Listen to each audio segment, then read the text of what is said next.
बालबोधाय कथ्यते।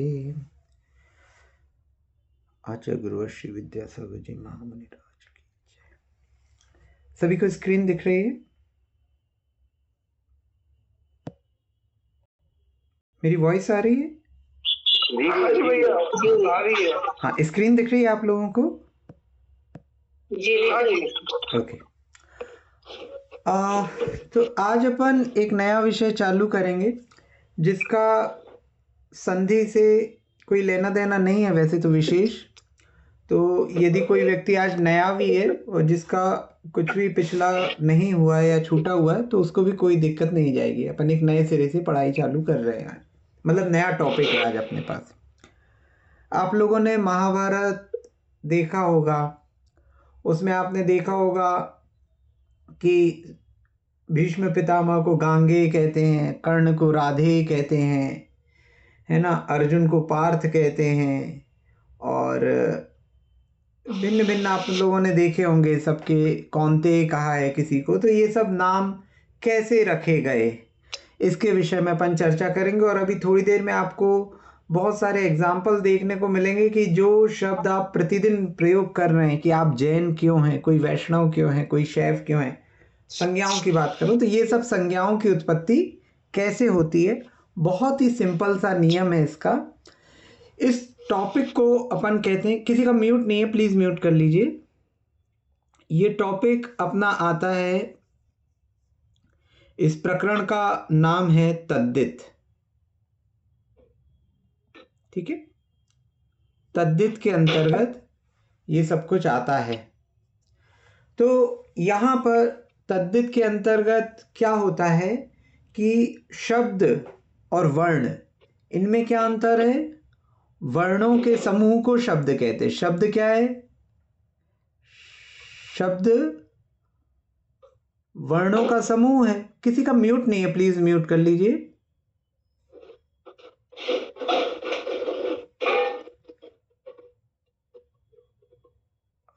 ओके। वर्णों का समूह जो है वह शब्द है ना। इससे तो आप सभी अच्छी तरह परिचित हैं। तो इन शब्दों में कुछ परिवर्तन किया जाता है जिसके माध्यम से नए शब्द बनाए जाते हैं। इन शब्दों में कुछ नियम लागू होते हैं जहां पर शब्दों के माध्यम से ही शब्द, नए शब्दों की उत्पत्ति होती है। तो वहां पर ये तद्दित प्रकरण चलता है, तद्दित शब्दों में लगता है और ये वैकल्पिक रूप से होता है। अभी इसको थोड़ा सा देखिए। सबसे पहले अपन तद्दित ले रहे अपत्य अर्थ में। अपत्य का अर्थ क्या होता है?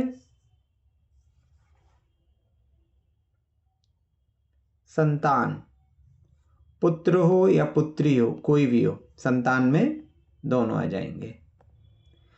मतलब माता पिता के नाम से या फिर उनके राज्य के नाम से संतान का नाम कैसे निश्चित होगा, तो ये अपत्य कहलाता है। जैसे कुंती के पुत्र को कौन्तेय कहा, है ना, गंधार की राजकुमारी को गांधारी कह दिया, द्रुपद की राजकुमारी को द्रौपदी कह दिया, है ना, और गंगा के पुत्र को गांगे कह दिया। तो ये क्या है कि माता, राधा के पुत्र को राधे कह दिया। तो ये माता पिता के नाम पे संतान का नाम कैसे रखा जाता है, इस नियम को अपन अपत्य के अर्थ अंतर्गत पढ़ेंगे। तो अपत्य तद्दित के अंतर्गत आता है। अपत्य अर्थ यानी, अपत्य यानी संतान, तो अपन यहां पर पढ़ रहे हैं अपत्यार्थ, अर्थात अपत्य के अर्थ में, संतान के अर्थ में तद्दित। ठीक है, जैसे संधि व्याकरण के अंतर्गत आती थी ऐसे ही तद्दित आता है। ठीक है, अब यहां पर अपन एक बहुत सामान्य सा नियम है, कोई भी शब्द, माता पिता का नाम, या फिर यहां पर हम अनुयायी का भी नाम भी ले लेंगे कि किसी चीज को, विशेष को मानने वाले, जैसे शिव को मानने वाले शैव, तो उनको भी अपत्य अर्थ में ही लेंगे। तो यहां पे हमें दो चीजें बस देखनी है, प्रथम स्वर और अंतिम स्वर।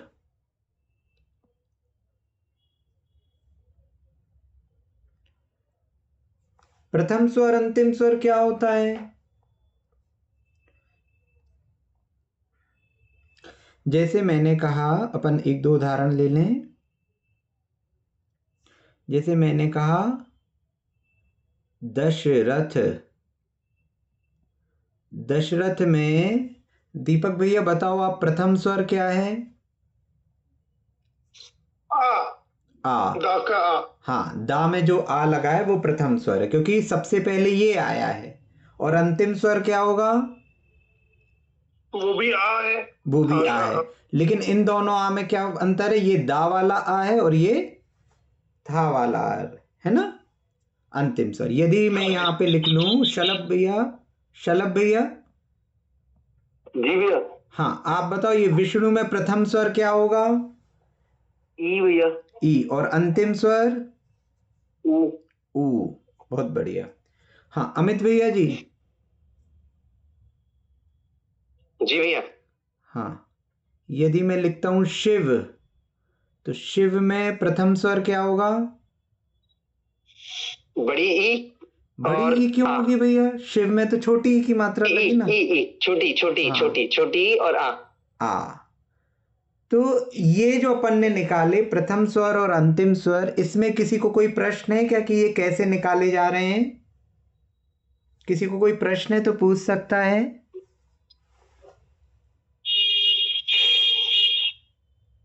उस शब्द का जो पहला अक्षर होगा उसमें जो स्वर लगा हुआ है वो प्रथम स्वर, और जो अंतिम अक्षर होगा उसमें जो स्वर लगा हुआ है वह अंतिम स्वर।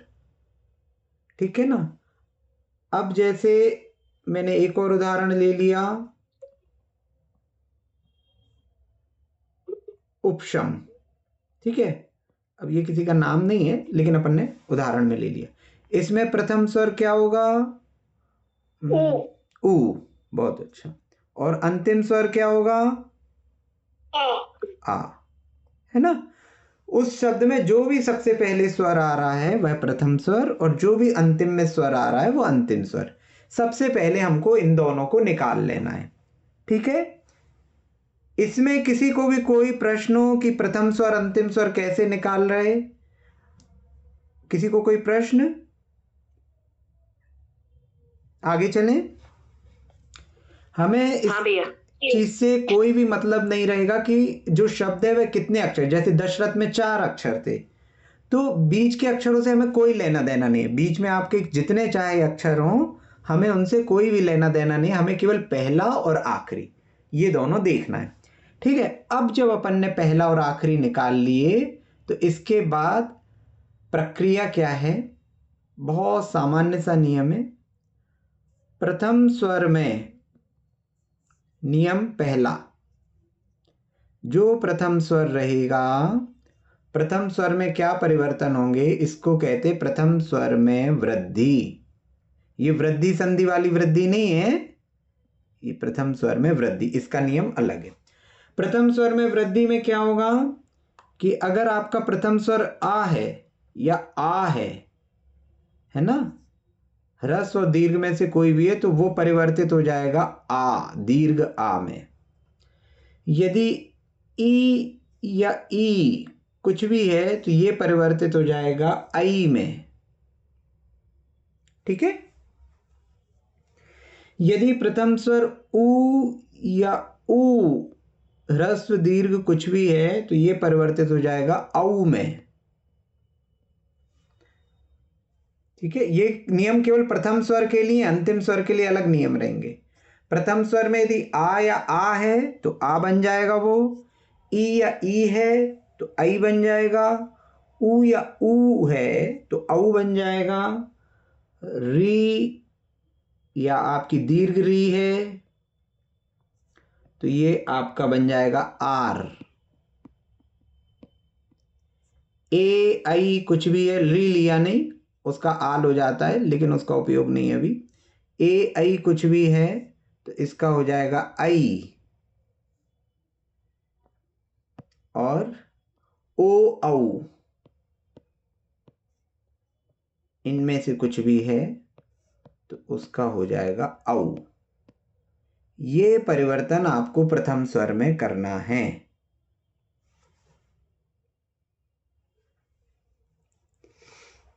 ये लिख लिया आप लोगों ने?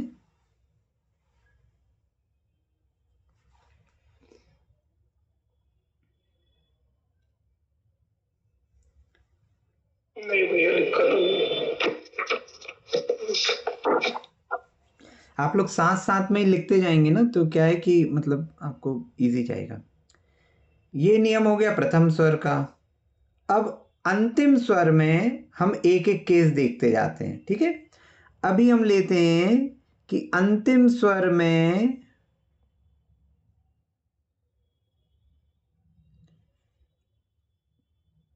आ है, ठीक है। प्रथम स्वर में कुछ भी लें और अंतिम स्वर में अगर आ है तो क्या होगा, ठीक है। अंतिम स्वर अगर आ है तो वो एज इट इज रहेगा, ठीक है।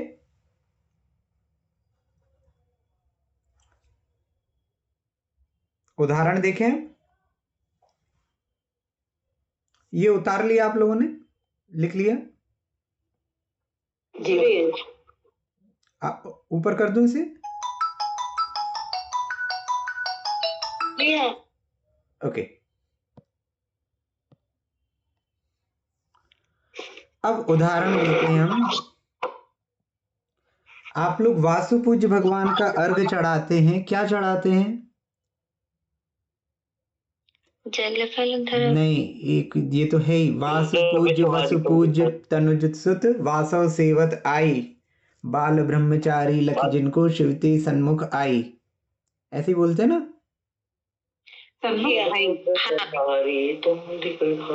हाँ, ये वाला अर्घ्य की बात कर रहा हूँ अभी तुम्हें, वासु पूज्य वसु पूज्य तनुज सुत, है ना। तो वासु पूज्य भगवान जो हैं, हाँ, वासु पूज्य भगवान, उनका जो नाम है वो उनके पिता के नाम पे रखा गया है। उनके पिता का नाम था वसु पूज्य, ये उनके पिता का नाम है, ठीक है। तो वसु पूज्य का पुत्र कौन? तो यहाँ पे पहला अक्षर क्या है? पहला स्वर आ, और अंतिम स्वर क्या है? आ। जी, तीर्थंकर का नामकरण सौधर्मिंद करता है, भगवान की माता पिता करते हैं। तीर्थंकर का नामकरण चिन्ह तो सौधर्मेंद्र बताते हैं, बाकी मुझे नहीं पता, मुझे भी देखना पड़ेगा। अभी तो अपन ये ले रहे हैं कि वसु पूज्य भगवान से उत्पत्ति कैसे हुई, ठीक है ना।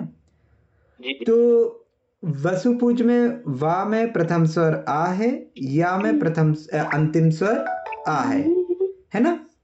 अब हमारा नियम क्या था? कोई म्यूट नहीं है, प्लीज म्यूट कर लीजिए। प्रथम स्वर में यदि आ या आ हो तो उसकी वृद्धि होके आ हो जाएगा, और अंतिम स्वर में यदि आ है तो वो एज इट इज रहेगा। तो हमारे प्रथम स्वर में जो आ है ये किस में बदलेगा? आ में, और अंतिम स्वर रहेगा एज इट इज। तो क्या हो गया, ये यहां आ के स्थान पे हो गया आ, तो वासु पूज्य, वसु पूज्य के पुत्र का नाम क्या हो गया? वासु पूज्य। इसी प्रकार श्री कृष्ण किसके पुत्र थे? वसुदेव के। वसुदेव के पुत्र थे, तो यहां पे भी क्या है? आ प्रथम और आ अंतिम, तो ये क्या हो जाएगा? आ, और ये रहेगा एज इट इज। तो ये कौन हो गए? वासुदेव। श्री कृष्ण को जो वासुदेव कहते हैं वो उनके पिता के नाम के ऊपर कहते हैं, वासुदेव। भैया जी ये सब नियम तो सिर्फ इन लोग पे ही लगेंगे ना जिनके नाम है पुत्रों के इस प्रकार के? अपत्य अर्थ तो पुत्र के ही नाम के लिए निकाल रहे हैं ना। अपत्य का अर्थ ही पुत्र है, संतान है, कि पिता और माता के नाम के आधार पे संतान का नाम कैसे होगा। नहीं समझे? जनरल नहीं होगा ना ये, जैसे कि अभी जनरल में होता है कोई उनके पुत्रों का नाम कुछ अलग है, तो आप कुछ भी तो वो तो इधर पे भी रखा गया है। बात ये हो रही है कि जैसे आप कोई साहित्य पढ़ रहे हैं, अब वहां वासुदेव पढ़ा, तो वासुदेव कौन? जैसे आप अगर छत्र चूड़ामणि पढ़ेंगे तो सत्येंद्र और विजया रानी के पुत्र का नाम है जीवंदर कुमार। लेकिन जीवनधर स्वामी के अलग अलग नाम दिए अलग अलग गाथाओं में। तो अब आपको कैसे पता चलेगा कि ये जीवनधर स्वामी है? कभी विजया रानी के नाम से उनको बुलाया गया कि विजया का पुत्र ये होगा, कभी सत्येंद्र के नाम से, कहीं कहीं पे वहां पे राजा सत्येंद्र का पुत्र, जीवनधर। तो जीवनधर ना लिख के यहाँ पे क्या है, आ है, और यहाँ भी आ, तो यहाँ उन्होंने लिख दिया सात्यंधर। तो अब आपको ये नहीं पता हो तो आप सोचोगे यहाँ पे जो एक मात्रा है ये एक्स्ट्रा लग गई, क्योंकि हमें तो सत्येंद्र का परिचय है, सात्येंद्र तो कोई है ही नहीं, है ना। तो अब सात्येंद्र कौन है? तो सात्येंद्र कौन है? सत्येंद्र का पुत्र अर्थात जीवनधर स्वामी। जी। ठीक है ना। तो क्या है कि जी। अलग अलग, जैसे राम की पत्नी कौन? सीता। सीता के पर्यायवाची नाम सीता, वैदेही, मैथिली, जानकी। तो ये सब इतने सारे नाम उनके माता पिता ने रखे क्या? नहीं। कोई नाम पिता के आधार पे है, कोई राज्य के आधार पे है, कोई माता के आधार पे, ऐसे। तो क्या है कि ये हमें पता हो कि ये अपत्य के अर्थ कैसे निकलते हैं। जैसे क्या है कि आप यदि प्रतिक्रमण पढ़ते हैं तो प्रतिक्रमण में एक तीर्थंकर भगवान का 24 तीर्थंकर स्तुति में नाम ही नहीं आता। कई लोग बोलते कि इन तीर्थंकर भगवान का नाम ही नहीं है। 24 तीर्थंकर स्तुति आप लोगों ने पढ़ी है प्रतिक्रमण की? प्रतिक्रमण जब पढ़ते हैं, कौन सा होगा भैया जी? ठोसा में हम जन्मरे या वो आदि संबंधे जन्मरियम? एक मिनट बता रहा। नाभेयम दिन पूछिए। एक दार्शनिक प्रतिक्रमण। नहीं, दार्शनिक प्रतिक्रमण नहीं, ये जो 24 तीर्थंकर स्तुति ना, 24 तीर्थैरे स्वाई वीर पश्चिमे वंदे सव्वे सेम गुणगण हरे। नाभेयम दिन हाँ, तो इसमें क्या है, इसमें श्रेयांसम शील कोशम, श्रेयांसनाथ भगवान का नाम आ गया। प्रवर नरगुरुम वासुपूज्यम सुपूज्यम, वासुपूज्य भगवान का नाम आ गया। मुक्तम दांतेन्द्रियाश्वम विमल ऋषिपतिम सिंह सैन्यम मुनीन्द्रम, विमलनाथ भगवान का नाम आ गया। फिर धर्मम सद्धर्म केतुम, धर्मनाथ भगवान का नाम आ गया। तो कई लोग इसमें पूछते कि भैया अनंतनाथ भगवान कहाँ चले गए? तो यहाँ पे अनंतनाथ भगवान के नाम की जगह पे सिंह सैन्यम लिखा है उनके पिता के नाम के आधार पे। तो अब अगर हमें ये पता ही नहीं हो, क्योंकि क्या है जब हम साहित्य की रचना करते हैं, हम छंद बिठालते हैं, तो छंद में तरह तरह से हम जो वहाँ के पात्र रहते हैं उनका नाम लेते हैं। आपसे कहा जाए कि आप किन्हीं तीर्थंकर के 108 नाम लिखिए, कैसे लिखेंगे? अलग अलग प्रकार से लिखे जाएंगे। तो ये भी उनकी स्तुति के ही प्रकार हैं। ठीक है, तो ये आपको समझ में आया कि जब अंतिम अक्षर आ हो तब कैसे हुआ? वसुपूज्य का वासुपूज, वसुदेव का वासुदेव, सत्येंद्र का सात्येंद्र। इसमें किसी को कोई समस्या?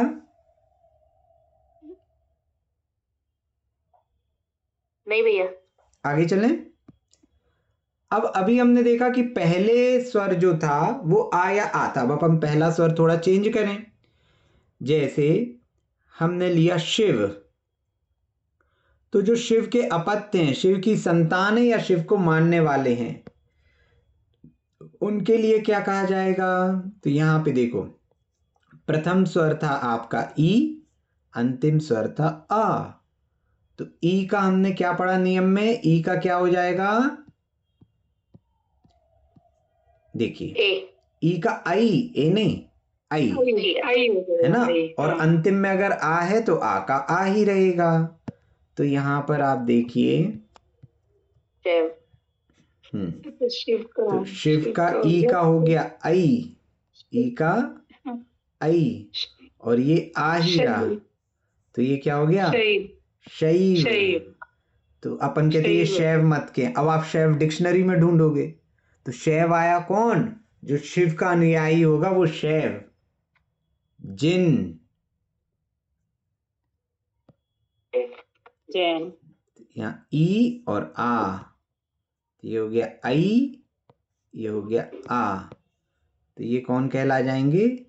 जैन।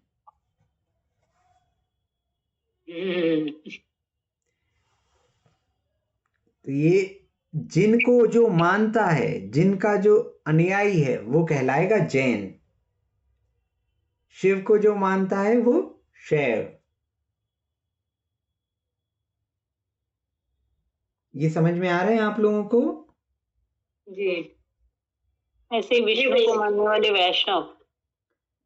हाँ, अभी वो आएगा। अभी अपन वो ले रहे हैं जिनमें अंत में आ रहा है ना? अच्छा, विष्णु में ओ आ रहा है। विष्णु में तो भैया फिर इसमें हम ये मतलब जैन जो हुए वो जिनके पुत्र हुए, अपत्य पुत्र अर्थ नहीं है में ना। पुत्र अनुयायी सब लिए जाएंगे। एक प्रकार से हम जिनकी संतान ही तो हैं। अपन कहते हैं ना, अरिहंत पिताजी तेरे, तो मतलब यहाँ पुत्र से अर्थ ये नहीं लेना है कि मतलब केवल जो आपके जिन्होंने जन्म दिया है। यहाँ मातृभूमि से भी लिया जाएगा। हम भारतीय ही हैं, भारत में जन्म लिया है, इसलिए तो यहाँ पर जो आपके अपत्य अर्थ निकलेंगे, किसके आप अनुयायी हो उससे भी निकाला जाएगा अपत्य, आपके माता पिता के नाम से भी, आपकी मातृभूमि के नाम से भी, सबके नाम से निकलेंगे अभी। ठीक है? ठीक है भैया। ठीक है, ये क्लियर हुआ? हाँ जी। ओके। अब देखिए,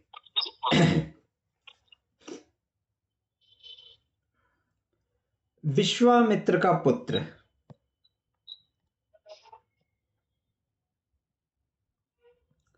विश्वामित्र का पुत्र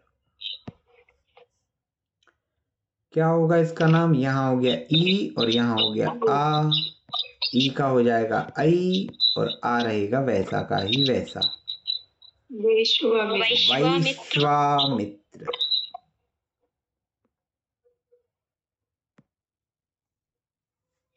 भैया जी एक क्वेश्चन है। तो इसमें जो हम मतलब अपने जिनके फॉलोअर्स थे उनके नाम पर लेकर आ रहे हैं नाम, तो कोई एक समूह मतलब समूह भी हो सकता है और पर्टिकुलर कोई उनकी संतान का नाम भी हो सकता है। तो संतान में तो पुत्र पुत्री दोनों हो सकते हैं। तो जैसे कि आ रहा हूँ अभी पुत्री का पुत्री नाम के भी नाम कोई पे। होगा। नहीं, पुत्री के नाम पे आ रहा हूँ। अभी अपन केवल पुत्र के ले रहे हैं। अच्छा ठीक है, अभी पुत्र के ले रहे हैं। ठीक है, अब थोड़ा सा हम और आगे चलें कि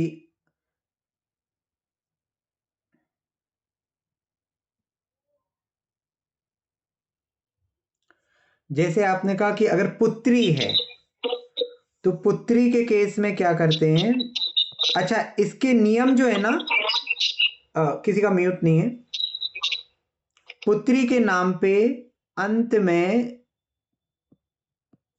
ई या आ दोनों जोड़े जा सकते हैं।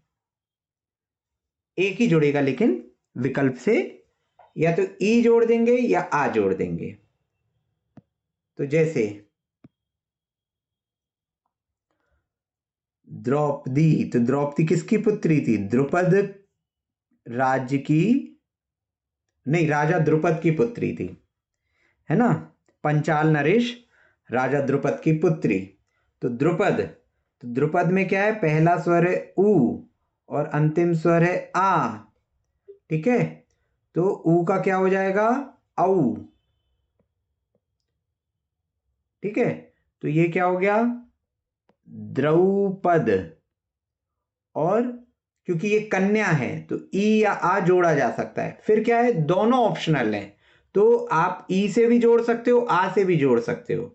तो द्रौपदा भी हो सकता था, द्रौपदी भी हो सकता था, लेकिन उन लोगों ने द्रौपदी, फिर जो सूट करता होगा वैसा नाम वो रख लेते हैं। तो द्रौपदी, द्रौपदी अर्थात राजा द्रुपद की पुत्री।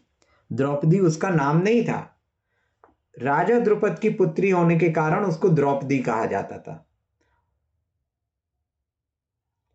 कई लोग इसको द्रौपदी कहते हैं, द्रौपदी नहीं है उसका नाम, द्रौपदी है। ठीक है, ये समझ में आया द्रुपद की पुत्री द्रौपदी कैसे हुई? जी भैया जी। ठीक, इसके और उदाहरण ले लेते हैं। जैसे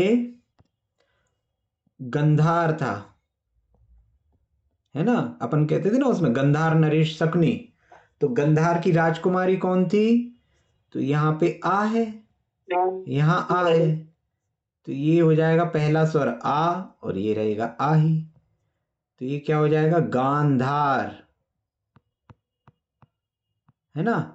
और चूंकि वो कन्या है तो यहाँ पे जो ई जुड़ेगा तो वो संधि से नहीं जोड़ना है, यहाँ पे बस ई की मात्रा लगानी है, तो कन्या क्या हो जाएगी? गांधारी। यदि कहीं पे गांधार लिखा मिल गया किसी साहित्य में आपको, गांधार, तो इससे आप क्या अर्थ निकालोगे? पुत्र। पुत्र। शकुनी, हाँ, शकुनी। उनका पुत्र था शकुनी, तो शकुनी का नाम जो है वो गांधार था। ये गांधारी कैसे हो गया, ये बस समझा दीजिए फिर से। जब पुत्री का नाम है ना, अच्छा, गांधार हो गया पुत्र का नाम, पुत्री के नाम में अंत में ई या फिर आ जोड़ देंगे, ठीक है भैया, तो गांधारी हो गया। ठीक है, जी जी। अब द्रौपदी के पिता का नाम क्या था? द्रुपद। और राज्य का नाम क्या था? पंचाल। कहते थे ना पंचाल नरेश की पुत्री, तो पंचाल यहाँ पे क्या है? आ है, यहाँ है आ, तो ये आ का हो गया वृद्धि और ये आ वैसे ही रहा, तो ये हो गया पांचाल, है ना। और फिर क्योंकि वो पुत्री थी तो पांचाली। और तो भैया जी शकुनी को भी पांचाल बोल सकते हैं? शकुनी तो गांधार नरेश का पुत्र था, पुत्र इनका था धृष्टद्युम्न, जिसने द्रोणाचार्य का वध किया था वैष्णव रामायण उसके हिसाब से। धृष्टद्युम्न उसका नाम था, द्युम्न पूरा ही नहीं पा रहे हैं, तो धृष्टद्युम्न को क्या कह सकते हैं? पांचाल कह सकते हैं, मतलब द्रौपदी का भाई। और पुत्री कौन हो गई? द्रौपदी। ठीक है, तो पांचाली, कई लोग कहते वो 5 पति थे उसके इसलिए पांचाली कहा जाता है, ऐसा कुछ भी नहीं है ना, ये अवर्णवाद है सतियों का। तो पांचाल नरेश की पुत्री थी इसलिए पांचाली। पांचाली समझ में आया कैसे कहा? ये क्लियर है? भैया हाँ, पंचाल नरेश और ये द्रुपद दोनों एक ही नाम है, मतलब द्रुपद नरेश की पुत्री थी और पंचाल नरेश की पुत्री थी। देखो पंचाल नरेश मतलब पंचाल क्या हो गया? राज्य। राज्य, ओके ओके। तो राज्य के नाम से, मैंने कहा था ना आपकी मातृभूमि है पंचाल, तो पंचाल में क्या हो गया? पांचाली, राज्य के हिसाब से। और पिता कौन है? द्रुपद, तो ये हो गया पिता, तो पिता के नाम पे क्या कह दिया? द्रौपदी। भैया आपने इसमें बताया कि आ भी लगा सकते हैं और ई भी लगा सकते हैं। हाँ जी, स्त्रीवाचक करना हो अगर तो लास्ट में, तो फिर हाँ, तो इसमें हम यदि बड़ा आ लगाएंगे तो भी सही माना जाएगा। देखो सही गलत वाली बात नहीं है, बात यह है कि उन्होंने इस आधार पे नाम रखा, उन्होंने पांचाली रखा। अब जैसे मान लो उन्होंने पांचाला रखा होता तो अच्छा, हाँ, मतलब स्त्री प्रत्यय, हाँ ठीक है, नए नामकरण में कर सकते हैं, हाँ। पुरानों में नहीं। जो पुराने तो जो रखा चुके हैं, तो वो कैसे उत्पत्ति हुई वो बता रहे हैं अपन। ठीक है जी भैया। के देश की राजकुमारी, यहाँ ए है तो ए का क्या हो जाएगा? आई, है ना। और ये आ एज इट इज, पहले वैसा लिख लेते हैं। यहाँ प्रथम स्वर था ए कन्वर्ट हुआ आई में, आ वैसे ही का वैसे ही, तो ये क्या हो गई? कई के, और क्योंकि ये राजकुमारी है तो कई केई। कैकेयी जो थी वो केकेय देश की राजकुमारी थी।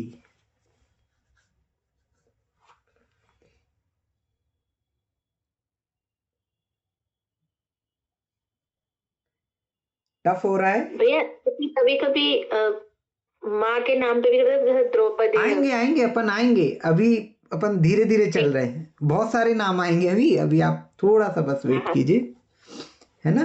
जो अभी बताया उसमें कोई प्रश्न हो तो आप पूछिए, इसमें कोई प्रश्न? नहीं भैया। ठीक है,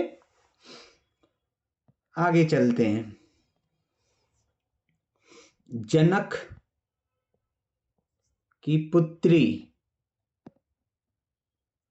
तो जनक में आ है, यहां भी आ है, तो आ का हो जाएगा आ, ये आ ऐसे ही, और यहां आ के स्थान पे क्या कर देंगे, पुत्री है तो ई कर लेंगे, है ना।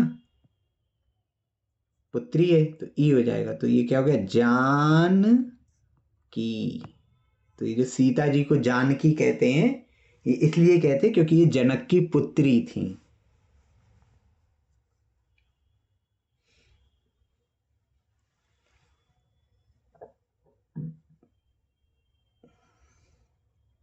ये समझ में आया जानकी कैसे हुआ? आवाज नहीं आ रही? हाँ जी भैया। आवाज आ रही है बाकी लोगों को? जी भैया जी आ रही है। ये कोई हाथ उठाया हुआ है, आप हाथ मत उठाया कीजिए, आप मतलब बोल दिया कि, क्योंकि मेरे को स्क्रीन दिखती नहीं है। क्या नाम है, मुझे नाम भी नहीं दिख रहा। ये कोई हाथ उठाया हुआ है, गलती से उठ गया कि राजीव अनीता करके लिखा हुआ है। आप कुछ कहना चाह रहे हैं क्या? शायद गलती से उठ गया। ओके, जानकी। किसी को कोई प्रश्न? आगे चलें? नहीं भैया जी। नहीं कुछ भी समझ में नहीं आ रहा कि समझ में आ रहा? क्योंकि दो केस में प्रश्न नहीं होते, या तो कुछ भी समझ में नहीं आए। समझ में आ रहा है, समझ में आ रहा है पूरा आ रहा है। हाँ, तो अब अपने बच्चों का भी नाम आप अपने नाम के आधार पे रख सकते हो। अब देखो, सीता, जनक कहाँ के राजा थे? भैया जी मेरी बेटी का क्या नाम हो सकता है बताइए? प्रीति नाम है तो। अभी रुकिए, वो आप रखना, हम तो केवल नियम बता रहे हैं। देखो मिथिला की, हाँ अभी थोड़ा सा सब्र करो, है ना। मिथिला की राजकुमारी थी सीता, तो मिथिला क्या हो गया, राज्य। तो यहाँ पे क्या है, शुरू में ई और अंत में है आ। तो देखो अपन ने अभी तक क्या पढ़ा था, अंत में आ अकेले हो, है ना। अब यदि अंत में आ है तो भी कोई फर्क नहीं पड़ेगा। अच्छा, हाँ, लेकिन यदि स्त्री है तो स्त्री के केस में क्या हो जाएगा, स्त्री के केस में ई या आ। हाँ ठीक है, तो आ हट जाएगा और ई या आ हो जाएगा। और अब यहां पे यदि ऊ है अंत में, तो ऊ का हो जाएगा अव। ठीक है, ये तीन अपन अब इनके उदाहरण देखते हैं। चलें आगे। जी भैया जी। हमने लिया मिथिला, मिथिला राज्य की राजकुमारी, तो यहां ई और यहां आ, लेकिन क्या देख रहे हैं, पुत्री देख रहे हैं, मतलब वहां की राजकुमारी मिथिला राज्य की। तो यहां आ नहीं होगा, यहां क्या हो जाएगा, ई, क्योंकि कन्या है। तो ये इसका कर दिया आई, ई का होगा आई, तो मैथिली, ये सीता जी का एक और नाम था, मैथिली। अच्छा, ई और ये तो उसका ई का हो गया ए। सीता जी की उत्पत्ति विदेह राज्य के मिथिला नगर में हुई थी। तो विदेह चूंकि राज्य था, जैसे आप अपने राज्य के नाम से भी जाने जाते हो कि आप पंजाबी हो, राजस्थानी हो, हरियाणवी हो, और आप भारतीय भी हो, तो इसी तरह वो विदेह राज्य की भी थी। तो विदेह राज्य की कन्या, तो यहाँ भैया जी विदेह और मिथिला दोनों क्या है, मतलब विदेह राज्य और मिथिला? आप भारत के महाराष्ट्र में हैं, तो वो विदेह के मिथिला में थी। अच्छा, तो मिथिला नगरी एंड विदेह राज्य। हाँ, तो विदेह में ई का हो गया आई, और ये आ चूंकि पुत्री है तो ई आ जाएगा। हो गया वैदेही। वैदेही, वैदेही। अगर आप लोगों ने लज्जा पिक्चर देखी हो तो उसमें ये सारे नाम थे, मैथिली, वैदेही, जानकी, है ना, ये सब सीता जी के नाम है। ठीक है, तो मैथिली, वैदेही, जानकी, ये सब जो नाम हैं ये सब उनके क्षेत्र या माता पिता के नाम से उत्पन्न हुए नाम हैं। ठीक है, और उदाहरण लें। ये समझ में आया मैथिली और वैदेही? जी भैया जी। ठीक है, गांधारी भी समझ में आ गया है ना? अब देखिए, अंत में ऊ होगा तो ऊ का क्या होना है? अब कब? यदि अंत में होगा तो। ठीक है, अब हमने लिया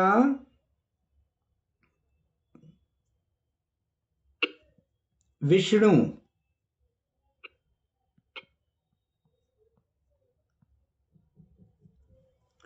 विष्णु, तो यहाँ क्या है? ई, और यहाँ है ऊ, तो ऊ का हुआ अव, और ई का क्या हो जाएगा? आई, है ना? नियम लिख के रखा है ना आप लोगों ने सामने। वैष्णव हो गया। तो ये हो गया आई हुआ, तो वा में आई की मात्रा, शा वैसे ही, और नव। तो वैष्णव कौन? जो विष्णु को मानते हैं वो वैष्णव।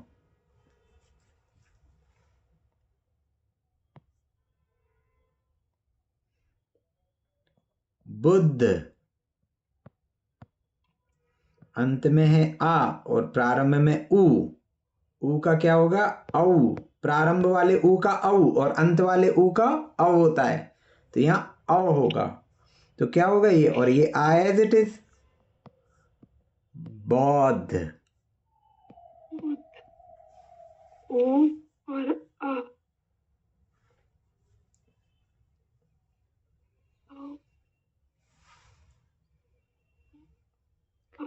ये समझ में आया आपको? शैव कैसे बना, जैन कैसे बना, वैष्णव कैसे बना, बौद्ध कैसे बना?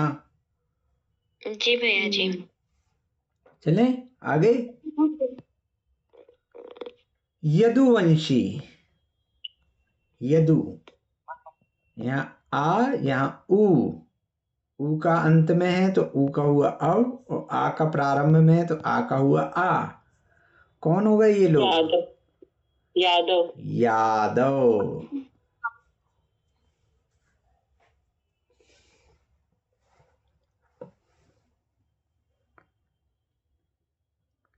आप मतलब ये सोचिए कि हमारी जो भाषा है संस्कृत, उसमें कुछ भी ऐसे ही उठा के नहीं रख दिया कि किसी का सरनेम यादव कर दिया, हाँ यादव अच्छा लग रहा है इनके साथ तो यादव जोड़ दो, इनके साथ जैन अच्छा लग रहा है तो जैन जोड़ दो। कहाँ से आपकी परंपरा चल रही है उसके हिसाब से आपके नाम हैं।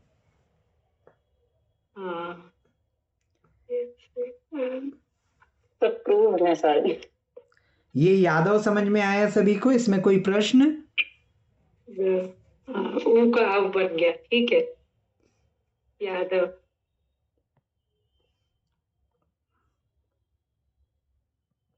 रघु,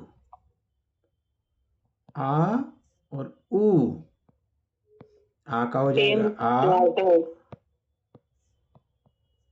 कौन हो गए ये? राघव।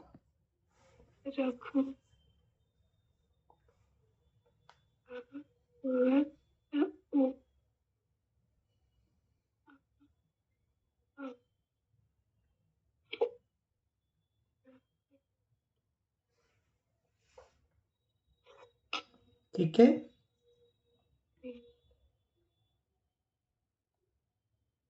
ये रघु में भगवान को बोलते हैं ना? रघु क्या किसे बोलते हैं ना? रघु ये इनका कुल है ना, रघुवंश है पूरा, तो उस वंश में जो उत्पन्न होगा वो राघव कहलाएगा। यदुवंशी यादव कहलाएगा, रघुवंशी राघव कहलाएगा। तो भैया जी जो मानव है तो क्या वो मनु वंश से आया क्या? बिल्कुल, बहुत बढ़िया। मनु की जो संतान है मानव, सही, बिल्कुल। तो वो हो गई मानव, मनु, क्योंकि अ प्लस ओ। आ और इसका हो गया ऊ का औ, तो ये सब हो गए मानव।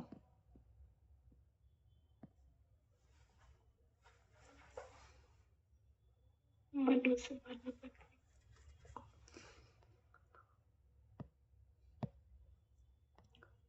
पांडु, पांडव। तो यहाँ आ था तो आ वैसे ही का वैसे ही रहेगा, और ऊ का क्या हो जाएगा, औ। अब तो ये हो गए पांडव, अर्थात पांडु के जो पुत्र हैं वो कहलाए पांडव। ऐसे कुरु वंश के भी होंगे भैया जी, कौरव, पांडव। हाँ, कुरु के हो जाएंगे कुरु, तो यहाँ ऊ है, ओ का अ हो यहाँ जाएगा।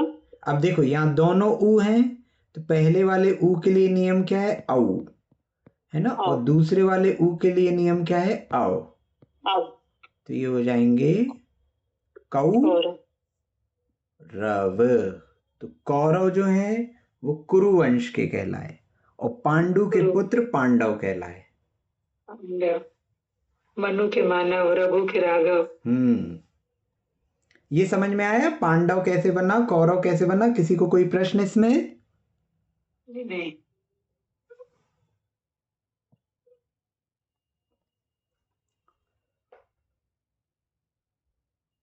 पांडव भी तो वैसे कुरुवंश के ही कहलाएंगे ना? तो महाभारत में लड़ाई तो इसी पे चलती थी ना, कि दुर्योधन कहता था मैं इनको कौरव नहीं मानूंगा, पांडव मानूंगा। अच्छा। हाँ, थे तो वो भी कुरुवंश के, लेकिन उनको वो लोग पांडव इसलिए बोलते थे कि मतलब कौरव जैसा नहीं मानते थे वो उन्हें, कि ये पांडु के पुत्र है तो पांडव। कौरव तो वो भी थे स्वयं में, क्योंकि कुरुवंशी थे, है ना। हाँ,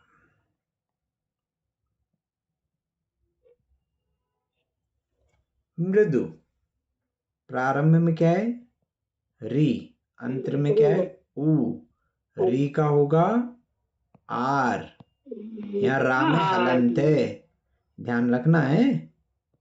ये याद रखने पड़ेंगे बहुत अच्छे से कि पहले अक्षर का क्या बनेगा और दूसरे का। हाँ, तो गिनती के 5-6 नियम तो हैं जी। तो मृदु, तो ये क्या हो गया, मा धन री था और दा धन ऊ, तो री का हो गया आर और ऊ का हो गया औ, तो ये क्या हो गया मार। देखो रा में हलंत है और ये दो, तो मार दो। तो आप जो कहते हो उत्तम मार दो धर्म है, तो जो मृदुता से जिसने जन्म लिया है ना, मृदुता से जो जन्म है। आर्जो का आप बताओ क्या होना चाहिए? आर्जो। किसने पूछा ये प्रश्न? शुभम भैया पिंडा से। अच्छा, रिजु होगा क्या? रिजु होना चाहिए। रिजु। तो रिजु का री का क्या हो जाएगा, आर, और ऊ का हो जाएगा औ, तो ये हो गया आर्जव। तो रिजुता से जो धर्म प्रकटा है, रिजुता से जो स्वभाव आया वो है आर्जव। मीनिंग भी सुंदर निकल रहा है सबका, बहुत ही अच्छा है। देखो अपने यहाँ रिजुमती जी भी हैं, मृदुमती जी भी हैं, मार्दव सागर जी भी हैं और आर्जव सागर जी भी हैं।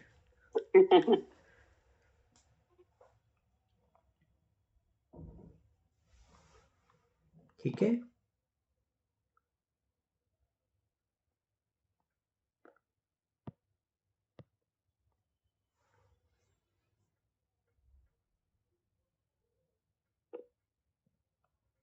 भृगु, भृगु ऋषि थे एक,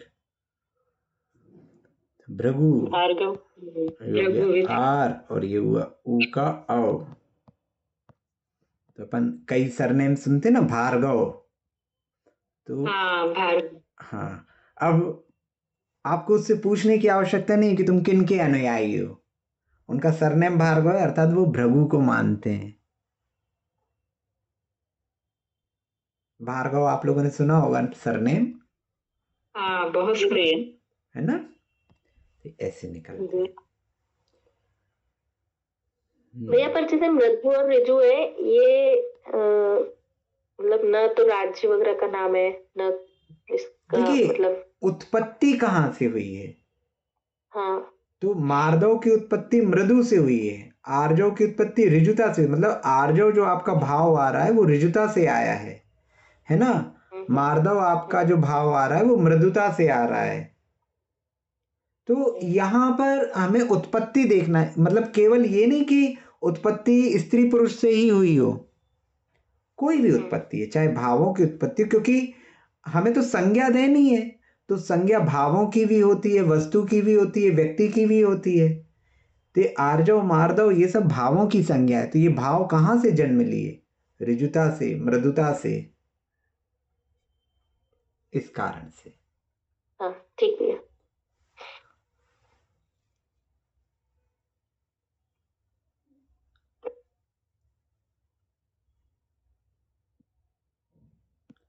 ठीक है, और इसमें और भी उदाहरण मिल जाएंगे।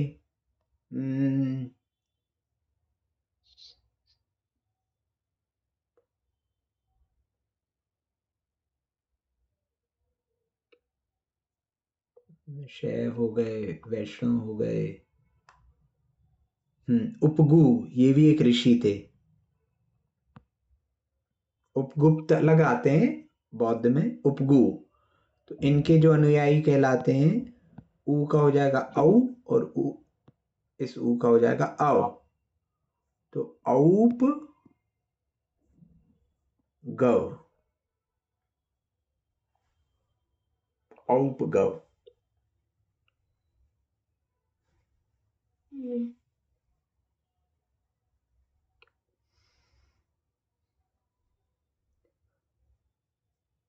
ठीक है,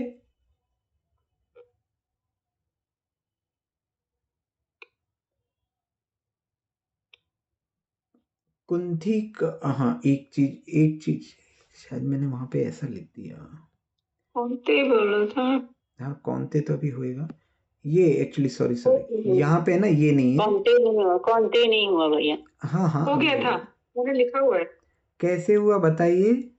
नहीं आपने बोला था ऐसे ही, हमने उसे लिख लिया था। हाँ ठीक, अभी उसका नियम पढ़िए। ये थोड़ा सा गलत लिखा गया था। इधर देखिए, ये जो आ था, ये आ का भी आ ही होगा, वो गलत लिखा गया था मेरे से। अंतिम स्वर में अगर आ है तो उसका भी आ ही होगा, ठीक है, आ ही रहेगा। हाँ। तो कुंती का एक और नाम था, श्री कृष्ण अर्जुन को क्या कहते थे? पार्थ। पार्थ क्यों कहते थे? कुंती का एक नाम था प्रथा। ये तो कभी सुना नहीं भैया। हाँ, ये कुंती का एक नाम है प्रथा। तो प्रथा, तो री का क्या हो जाएगा? आर, और आ का हो गया अ, क्या हो गया ये? पार्थ। प्रथा का पुत्र जो है वो पार्थ।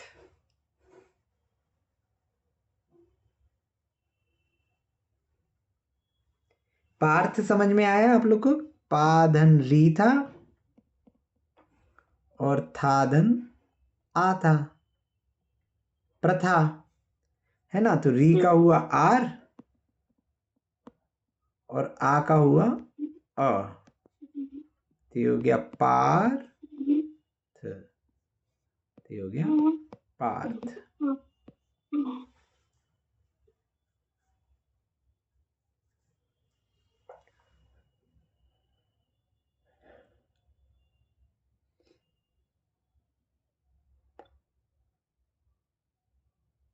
ठीक है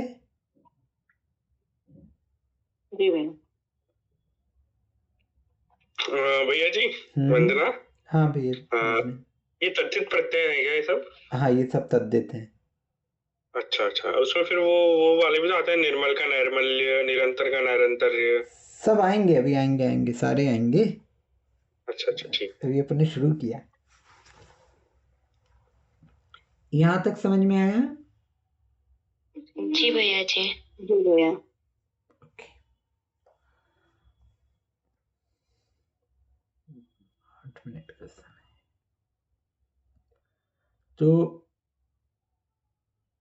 अभी मैं कुछ नाम दूंगा आपको, उसके आधार पे आपको निकालना है कि इनके अपत्य अर्थ क्या होंगे। और अपन कल और भी इसमें कुछ नियम डिस्कस करेंगे। एक प्रश्न बहुत दिन से छूटा हुआ है, आज उसको डिस्कस कर लेते हैं। अभी आप लोगों के मन में कोई शंका हो तो आप पूछ लीजिए, 8 मिनट का समय है अपने पास। कल आप के हमसे ही बनवाइए ना, हमसे ही बनवाइए 2-3, क्योंकि हमें एकदम बनाने नहीं आ रहे हैं। नहीं तो आपको दूंगा ना, होमवर्क में तो दूंगा, अभी क्यों घबरा रहे हैं? वो होमवर्क में कई बार क्लियर नहीं होता, अपने आप आपके सामने करेंगे ना तो नहीं, पता चलता है। अभी कल का होमवर्क डिस्कस कर लेते हैं, है ना? हाँ ठीक कल है। का डिस्कस नहीं हो पाया था। कल का तो ये गृह कार्य तैयारी।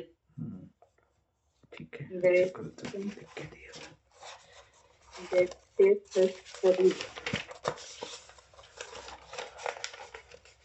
हाँ, कल अपन ने संधि के कुछ उदाहरण लिए थे, उनको अपन देख लेते हैं। दैत्यारी, दैत्य धन अरी, अर्थात दैत्य का दुश्मन। अरी आने होता शत्रु, तो दैत्य का जो दुश्मन हो वो दैत्यारी।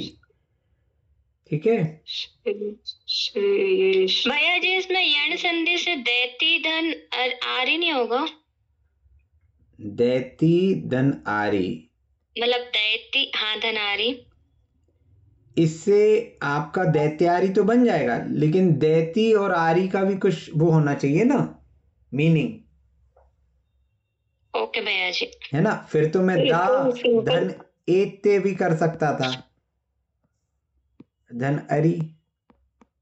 अरे से क्लियर हो ना, अरे माने दुश्मन, तो अल्टीमेटली हमारे शब्दों का कुछ अर्थ निकलना चाहिए, है ना, कि जिनमें हम तोड़ रहे हैं तो उनमें कुछ अर्थ हो। श्रेयोश, ओहो, अगला दिया था श्रेयोश, श्रेयोषः। ये कैसे बनेगा? ये मैंने गलत लिख दिया, सॉरी। ये एक्चुअली ये लिखना था मुझे, श्रेयश। तो ये श्रेयश। हाँ, वो ओ की मात्रा लग गई, अभी मैंने देखा, तो वो श्रीधन ईश होता, तो वो मेरे से ही मिस्टेक हो गया। नहीं, एक मिनट एक मिनट एक मिनट,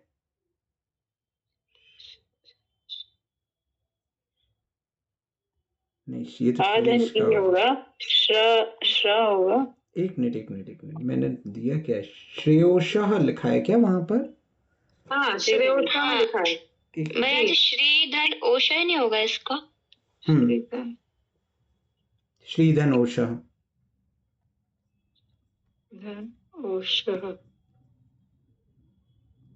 तो यहाँ ई है, ई का हो जाएगा या, तो ये हो जाएगा श्रा आधा,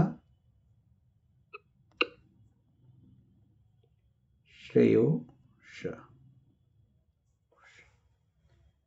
महाधन उत्सव महोत्सव तो सबको क्लियर होगा? जी भैया। महाधन उत्सव महोत्सव, फिर था कृति, क्री धन इति, कृति, री का हुआ रा, है ना, तो री का यहाँ पे रा हो जाएगा, कृति। ये समझ में आ रहा है कृति कैसे हुआ सभी को? जी हाँ।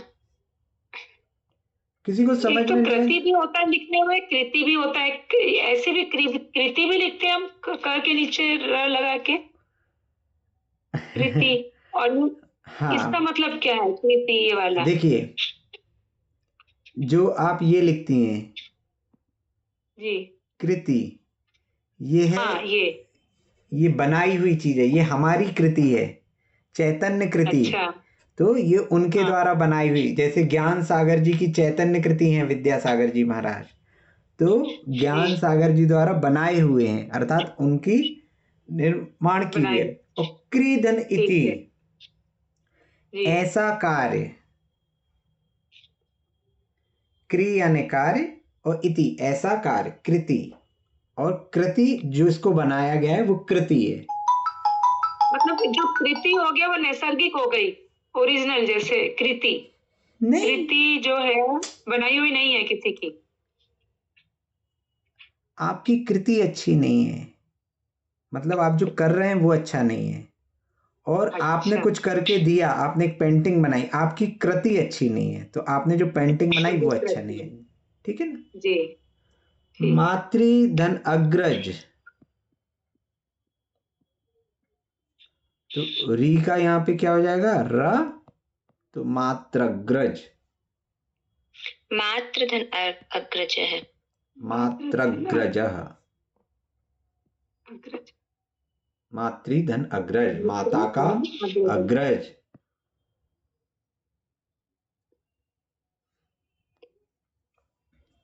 नेक्स्ट तथैव, तथैव, तथा धन एव, एव, तथैव, ए का हो जाएगा ऐ। शिशुति, शिशुधन उति, शिशुधन उति, धन उति, दीर्घ संधि हो जाएगी। क्या बोल रहा है कोई? उति का मीनिंग क्या है? आपकी आवाज नहीं आ रही। टाइम हो रहा है अपना, भैया आ चुके हैं शायद, प्रदीप भैया, है ना? बाकी के मैं आपको व्हाट्सएप पे शेयर कर दूंगा, आप लोग उसको देख लीजिएगा। जो भी क्वेश्चन हो आप मेरे से पूछ लीजिएगा, कल अपन इसको फिर से डिस्कस कर लेंगे जो बचे हुए हैं, और होमवर्क अभी मैं शेयर कर देता हूँ। ठीक है, भैया आने वाले। माया जी आपने पिछले वाले जो आंसर उनको शेयर किया है क्या? मतलब मेरे नहीं, पास वो भी आया नहीं नहीं। किए, वो भी नहीं किए, वो भी मैं शेयर कर दूंगा, है ना? बोधि समाधि ठीक है परिणाम भैया जी। विशुद्धि, सात्वों उपलब्धि शिव सौ की सिद्धि, चिंतामणि चिंतित वस्तु दाने तामंद मानस ममासुदे, द्वादशांग जनवाणी माता की जय। सभी को जय जय। जय जय।